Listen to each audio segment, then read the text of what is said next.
Hey guys, Aaron with you again. I'm back in the garage today and I have my wife's X4 M40i and I have some brake pads I just got from FCP Euro. So I'm gonna be installing those. I'm gonna be making a video, one for the fronts and one for the rears. So I'm gonna split it up. You're watching the video for the front pads right now. If you need to see the one for the rear pads, you can check it out over here on this link. And I'll put a link in the description to it as well, and where you can get these parts from FCP Euro. So these pads are brand new. They just were introduced this year. And at the end of the video, I'll do a little review on them about how they compare to the stock pads that are on the car right now. TRW is now a subsidiary of ZF, one of the largest manufacturers of genuine OE and OEM parts in the world. So many modern cars already come with TRW or ZF parts from the factory. So rest assured, this isn't just a pad from a new aftermarket brake company. It's a new pad from a seasoned veteran of the industry. First thing we're gonna do is remove the wheels. To do that while it's still on the ground, you just take a 17mm socket and a breaker bar and just break all 5 lugs loose. I don't know where she took this last, but those lugs are way over torqued. Holy crap, man. This is why I do my own work. I don't know where she took it to last time, but there is an entire lug nut missing. And that's where the security one is. She's got 1 security one and 4 regular ones on her wheels. That's what the security ones look like. They come with a special socket that you have to use to get those out, so people can't steal your wheels, I guess. I hate those things. I just put normal ones on my cars. So if your car came with security lugs, you should have something like this somewhere in your car that you just insert into the normal 17mm socket. Next up, you gotta get your wheels just slightly off the ground so they're not touching, so we can remove them. And I use a quick jack, but any lift will work. Or just use jack stands. Then just remove the lugs the rest of the way and take off the wheel. So here's a look inside the box for the front pads. This is what you get. You get the pads and you get 2 of these new retaining clips, and you get a little of this ceramic disc brake lubricant. Cool little sticker. And I guess some instructions. So the only tools we're gonna need are a couple flathead screwdrivers, socket. We're gonna need one of these torque wrenches to do it right, a 7mm hex socket here, and some kind of tool to compress the piston in the caliper to open it back up. So to get to the brake fluid reservoir, you just pinch this little tab together and this comes off. Here is your brake fluid. So I'm just gonna tuck some old rags around here.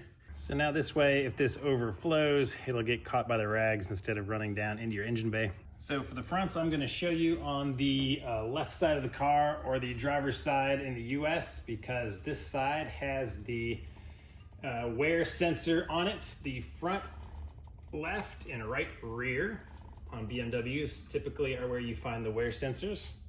So I'm just gonna rotate this to make it a little easier to get access back here. So right down here in the middle is the wear sensor. You can see that it is just clipped into the inner brake pad. So this car, the little warning light did not go off. You can see that there's plenty of room between the pad and the rotor there. So I'm gonna be reusing this one. If you're replacing it, that's fine too. Once you take it out, you just kind of follow it around and it goes up here with all of these other wires.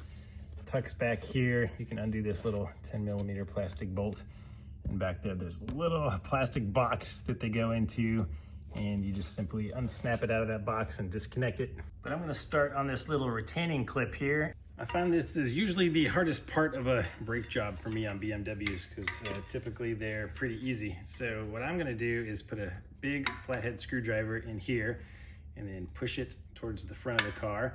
And you'll see later there are 2 little kind of springs that are in holes right here that give it some flex, and it loosens it up a little bit. I'm just gonna take another screwdriver and pull that little arm off of there. And then I'm gonna do the same thing on this side while still applying the pressure up here. I'm just gonna pull this little arm over the ridge to loosen it. And now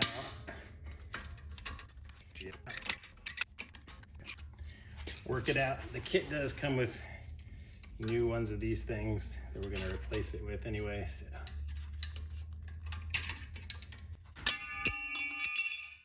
Like I said, a lot of times that's the hardest part, but once I have finally figured it out now, it's not too bad. But you can see there are these two little pieces. They fit right into these holes over here. So the next step, if you come around the back of the caliper here, you're gonna see two little plastic caps, one here. So you can either pry them off with your hand if you can get them off, or just use a little flathead screwdriver under the lip to pull them off. But this is just a little rubber thing that they snap into, and inside them there are the 7mm screws that we're gonna need to undo. So for the second cap, I'll just use a little screwdriver, pop that out. So now with my 7mm on the ratchet, just stick it in there and start backing this one out. Same for the one on the top. Now you'll notice that they will only come out so far before the rubber kind of catches them. So you'll have to kind of grab them and pull them out, but this is what the little guide pin bolt, this is what it looks like. So once all that is removed, the only thing that is holding this middle piece on is the friction of the brake pads pressing against the rotors here. So you can usually feel your rotor. There's probably a little bit of a lip here, and that is the brake pad is on the inside of that, so it can't pull out. So all I'm gonna do here is, you can see right here and right here are kind of the ears of the brake pads. So I'm just gonna push on it with a screwdriver, pushing on it with a screwdriver like this, putting some pressure on it. It is pushing the piston back in just a little bit, but it is enough to loosen it up for us. Just kind of rotate it back and forth. Be gentle with it because there's a brake line and still our sensor is attached to it. But now we can just lift it up, rotate it around, and lay it up here on our dust shield. And you'll see that the outside brake pad is just sitting here still in the carrier, so it's just loose. You can take this one off. And the top one, you can just grab the ears of it and pull it towards you, and it will pop out of the little piston there. I'll show you it in a second. And your brake wear sensor is right here, clipped into it. So it's just held in there by pressure. So you can just pull that right out, and you can see there's a little metal clip that expands to hold it in there for you. Leave that up there so it won't go anywhere, but you can see on the back of the inside pad, it has these metal clips on it, so that's what holds it into place. So your new one should have that as well. And you can see that gold stuff on there is the grease that they used the last time that we put them on, so we'll be applying more grease. So I'm gonna take a rag and wipe down the piston here. It's just got a lot of gunk on there from brake dust. So because our new brake pads are probably thicker than your old ones, that's the reason that you're probably replacing them, you are gonna need more space between this piston and the rotor for them to fit back in. So this is when the tool like this comes in. I'm gonna make sure my wire is out of the way and not interfering. So I'll put a link to another tool you can buy on Amazon. I found this one online somewhere. But essentially all it does is press against these sides and expand so that you're pressing this piston all the way back in. So you can just go nice and slow until you feel it won't move anymore, then it's all the way bottomed out. All right there. I'll just remove the tool, and now this piston is all the way flush.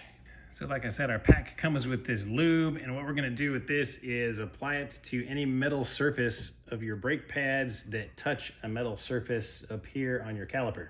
So the easiest way to do it for the back one is I'm just gonna run a little bead all around the piston itself, because the outer edge of this piston is metal. All right, you don't need a lot, but just make sure it's all coated, and then you can take your new pad and snap your little sensor back in. Now make sure that on your sensor, one side has a little thing that protrudes, and that is the part that wears off and gets ground down by your rotor once the pad is too thin, and that's what warns you. So I'm just gonna stick that back in, pull the wire back through underneath, and then those metal pieces just go back in here. It'll probably take a few times because they're really stiff. Just kind of gotta press uniformly and it will snap back into place. So here is the old pad from the front, and you can see where it had its gold grease on there, where it was touching the inside of the carrier here. So again, the easiest thing to do here is just to go ahead and grease the metal part here.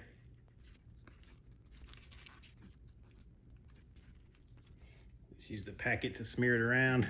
The other important place to get is under the tabs of the ears on both sides, because they contact here on the carrier. So on both the front and back one, we want to get these.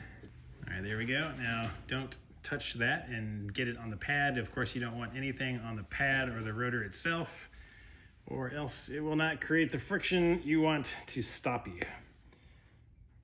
But once that's done, we can just drop this right back on there. And that's it, so you're done. Rotate this back down here. Slide it back into place.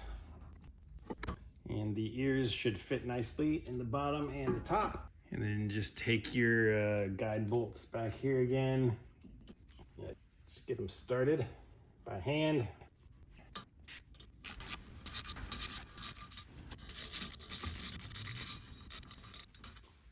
All right, we just have them snug for now because we still need to replace the clip. All right, I don't know if BMW tells us an exact way to do this, but the only way that I have found that works is kind of just press it into place, and these things will be underneath the carrier, and we need them to be on top of the carrier.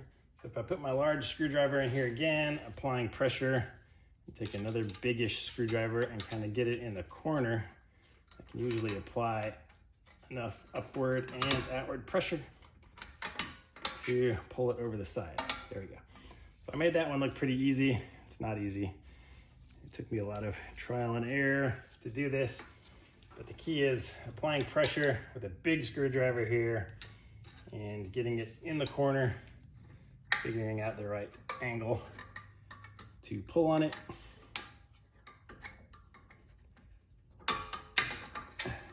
To get it over the top. There we go. Now let's make sure everything is pressed in and it's back together. So don't forget to come back to your guide bolts. You're gonna need to torque them down to 22 foot-pounds. So I just have my torque wrench here set to 22 foot-pounds. So 22 foot-pounds is not very tight, so don't over tighten these.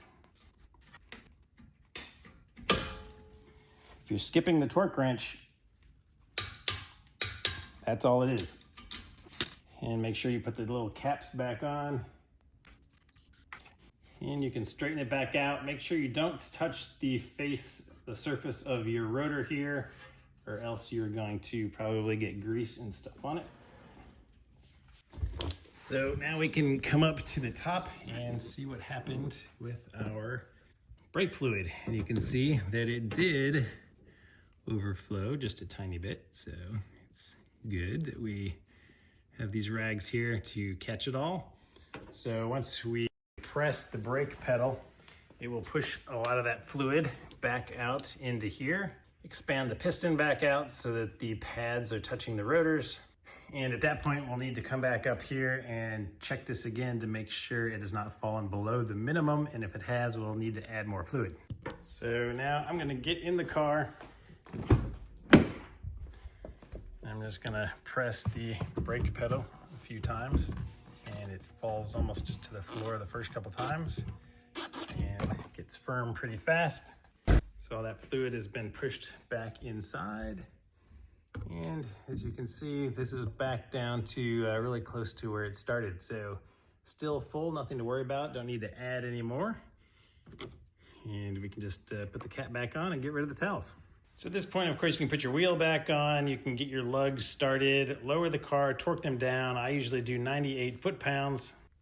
We got a little bit dirty, that's fine. So next we're gonna knock out the rears, and then I'm gonna take it out for a little drive and let you know the results. This new TRW Ultra Ceramic pad was created with daily drivers in mind, AKA my wife. Perfect for her. It has the same feel as your OEM brake pads, but with little to no noise and minimal dust as well.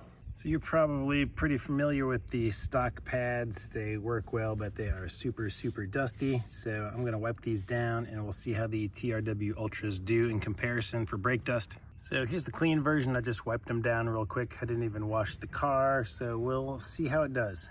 All right, obviously not the most scientific test, but here it is after a week, and it's been in rain and driven a lot of miles. I mean, there's obviously some brake dust on here, but it's not bad. Overall, I think it does actually produce less like they claim. That's all that came off when I wiped it.